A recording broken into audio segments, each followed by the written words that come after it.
Ya kan sekarang lagi banyak nih ya sertifikat double. Ya itu harus kita minta surat keterangan tidak sengketa.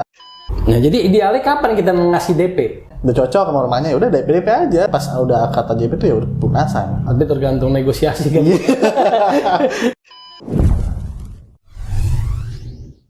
Assalamualaikum warahmatullahi wabarakatuh. Kembali lagi bersama saya Indra. Kemarin kita sudah membahas tentang rumah. Kali ini kita akan membahas tentang surat. Kebetulan bersama saya teman dekat saya, Mas Aryo. Mas Aryo, apa kabar? Alhamdulillah Bang. Kesibukan apa nih? Kira-kira? Ya, biasa ngurusin proyeknya Daun, ngurusin proyek yang di luar juga. Oh gitu. Iya. Ngurusin perjodohan. Mentang-mentang gue belum nikah lu Bang. Aduh. Jadi ini sekalian mau saya iklanin. Beliau lagi mencari jodoh. Barangkali teman-teman ada yang berminat, silakan hubungi Mas Aryo.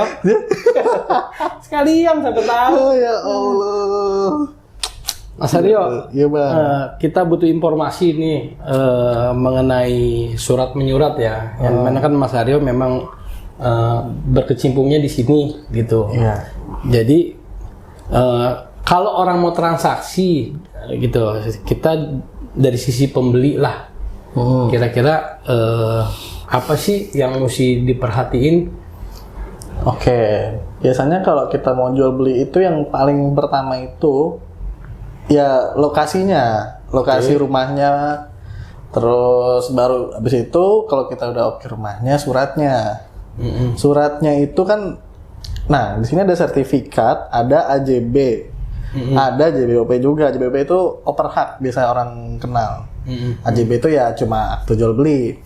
Nah, biasanya di sini tuh yang udah paling apa ya, udah paling legal lah. Udah paling legal itu ya sertifikat. Apalagi udah hak milik, itu udah insya Allah udah 100% aman lah. Gitu Bang. Nah, pertama kita cek sertifikatnya atau surat-suratnya. Gimana ceknya? Ya udah kita kalau emang mau lebih yakin kita bawa ke notaris. Kalau emang notaris mungkin masih belum apa ya, belum belum 100% nih kita yakin gitu kan. Kalau ke notaris kan istilahnya kita udah yaudah ini kita mau beli langsung aja lah notaris gitu kan. Kalau kita mau ngecek dulu nih surat-suratnya bisa lah ke saya gitu kan. Promosi lagi kan Bang. 2 kali bayar. Ya Allah gitu sih Bang pengen. Apa nih kalau misalnya saya orang awam deh gitu.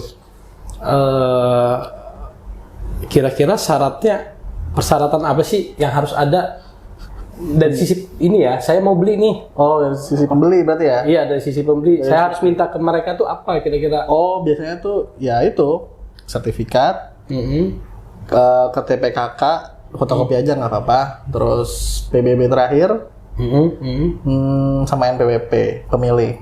Udah itu aja sih. Pemilik. Kalau biasanya sering terjadi kalau PBB tuh. Oh iya. Kadang kan PBB itu ada tunggakannya. Nah, tunggakan iya, itu biasanya yang orang nggak terlalu ngeh gitu kan, nggak terlalu nyadar lah kalau ada tunggakan. Nah, kalau sekarang kan udah online, jadi kita bisa ngecek langsung juga gitu loh. Kita tinggal ngetik NOP-nya berapa sama nama pemiliknya. Biasanya nanti bakal keluar tunggakan PBB-nya. Gitu. Langsung itu semua? Langsung. Oh, enak ya? Iya, sekarang udah online tapi untuk Jakarta. Oh gitu. Kalau ini di luar Jakarta? Kalau di luar Jakarta mungkin agak ribet gitu loh Bang. Maksudnya? Mungkin kalau di Tangerang ya, kalau Tangerang tuh biasanya kalau saya sih langsung ke UPPD-nya. Oh. Gitu. Kalau Jakarta udah online semua, udah enak lah. Gitu. Jadi kita cek dulu tunggakannya. Kalau ada tunggakan ya udah si pemilik harus jadi tanggung jawab dia ya, iya. Mesti dibayarin lunas dulu. Bener, baru bisa transaksi. Kalau untuk surat-surat sendiri itu, misalnya kita beli dari posisi girik lah ya. Oke, girik. Tapi ketika transaksi setelah selesai, saya maunya udah jadi sertifikat nama saya sebagai pembeli. Oke. Nah itu gimana ya? Oh ya udah, berarti si giriknya itu nanti di AJB-in dulu dari si penjual ke misal ke Bank Indra gitu. Oh, ditransaksiin dulu. Transaksiin dulu. Nah, nanti dari AJB itu baru kita mohonkan sertifikat ke BPN. Oh, gitu. Dua kali proses tuh ya? Iya, kalau emang mau nanti terimanya langsung sertifikat ya. Iya. Nanti sertifikatnya muncul ya udah atas nama Bank Indra. Oh, pembeli atas nama saya nih, Atas pemilik yang nama baru. Pembeli di AJB itu. Oh. Gitu. Kalau mengenai biayanya itu biasanya dibebanin ke siapa? Nah, itu ya balik lagi ke musyawarah. Biasanya ya pembeli sih. Biasanya. Pemilik. Biasanya pembeli. Oh, pembeli. Pemilik itu biasanya cuman biaya AJB, biaya pajak penjual. Udah itu aja sih biasanya. Kalau penjual ya. Gitu. Terus kita sebagai orang awam yang perlu diperhatiin apa ya? Kalau misalnya pengen ngebeli rumah. Ya itu tadi sertifikat tanahnya. Sertifikat tanahnya ya kalau emang mau kita bener-bener safe ya udah langsung bawa aja ke notaris, minta dicekin dong. Keluarlah nanti itu. Bawa aja ke Mas Aryo kali ya. Gak apa-apa ya. Sehari kelar. 3 hari lah. Komisi kita berapa? Waduh. Ya, terus misal tinggal bawa gitu semua persyaratan yang tadi Yes. Mas Aryo sebutin gitu kan. Sertifikat, fotokopi KTP KK, PBB, udah. Itu sih.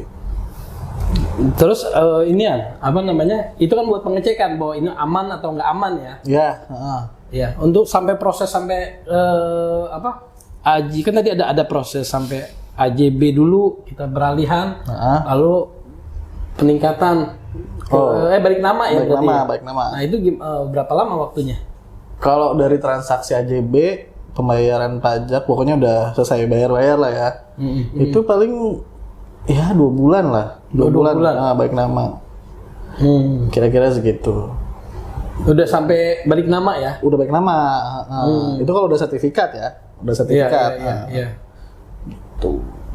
Kira-kira yang mesti diperhatiin kalau ya kita nggak tahu ya tanah itu bermasalah apa nggak. Misalnya ada double sertifikat. Ya kan sekarang lagi banyak nih isu-isu ya sertifikat double atau sengketa entah itu atas nama internal keluarga, kita nggak tahu nih gimana kira-kira amannya atau kalau sengketa itu biasanya kalau udah jadi sertifikat itu insya Allah nggak mungkin sengketa kalau udah jadi sertifikat ya. Tapi kalau masih girik atau masih AJB ya itu harus kita minta surat keterangan tidak sengketa dari RT RW sampai kelurahan. Gitu Bang. Terus tadi apa? Soal ahli waris ya? Apa gimana tadi? Iya. Pihak-pihaknya yang bersengketa. Internal mereka yang apa ya? Ya kita kan pembeli dari orang luar nih. Ya kan? Waktu kita mau beli ya kita berurusan kan sama mungkin perwakilan keluarga sebagai perwakilan doang ya, tapi nggak taunya mereka punya ahli waris kan banyak, nggak taunya ada yang nggak setuju atau ada yang belum sepakat.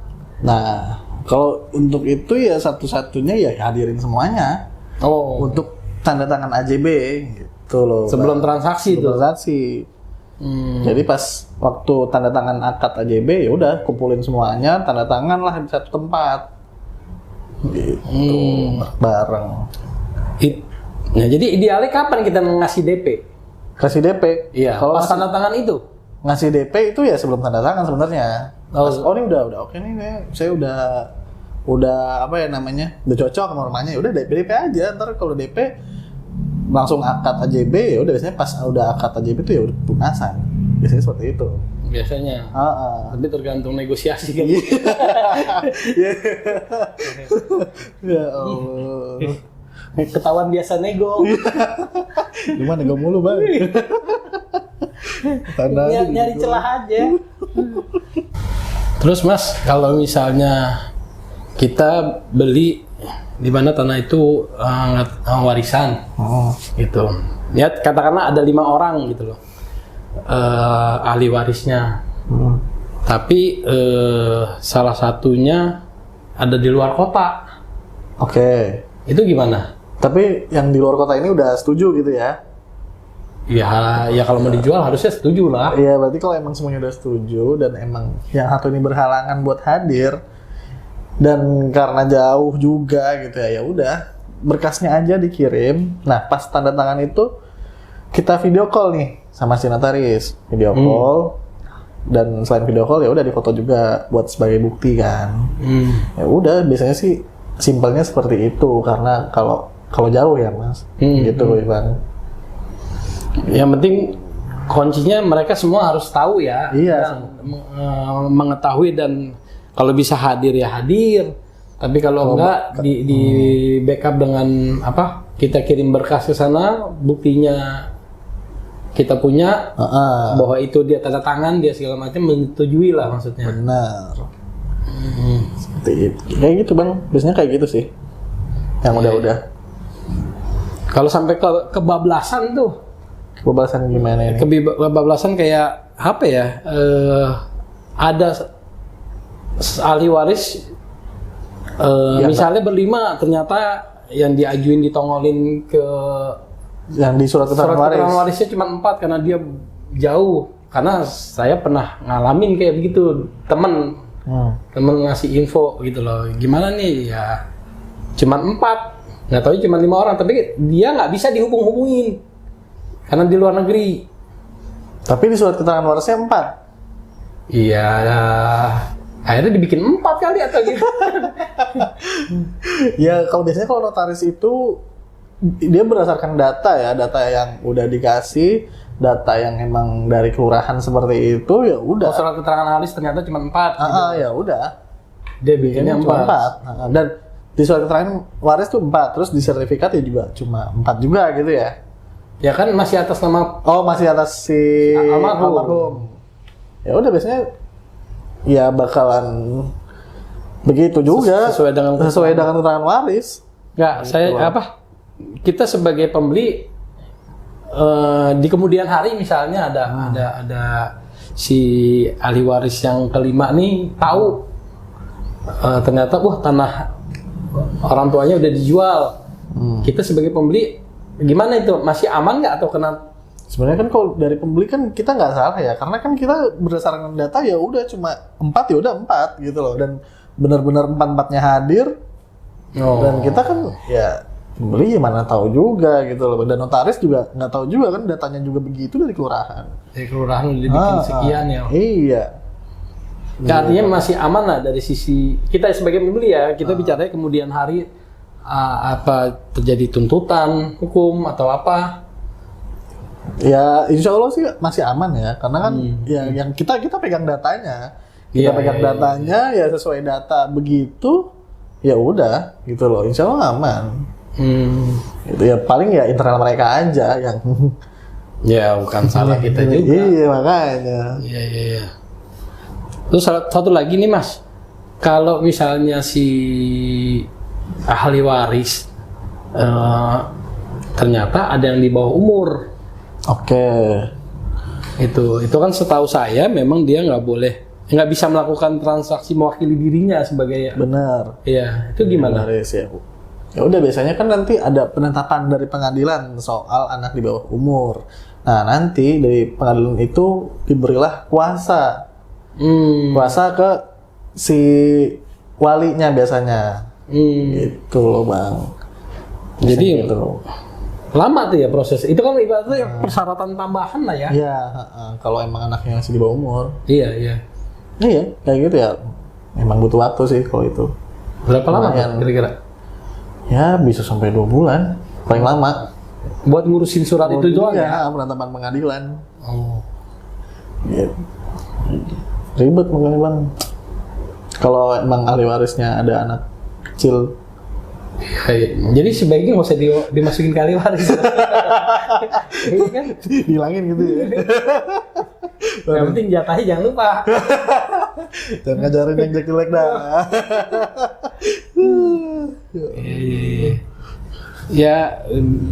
Ya kita kan sebagai orang awam ya, maksudnya paling nggak kan hal-hal yang apa ya, yang timbul ini kan kebanyakan kita nggak tahu solusinya nih, gitu lah. Apalagi kaitannya dengan pertanahan, ya kita orang baru pertama kali beli, baru pertama kali pengen punya rumah, gitu, dapat tawaran ya lumayan lah, agak fleksibel misalnya dari sisi pembayarannya, terus atau dari sisi apanya, nggak taunya bermasalah, makanya kita nanya ini apa aja sih yang harus diperhatiin gitu loh, maksudnya jangan sampai kejeblos gitu lah. Kebanyakan kan pengennya murah tapi nggak taunya bermasalah. Iya, gitu. Benar-benar. Iya gitu sih Bang.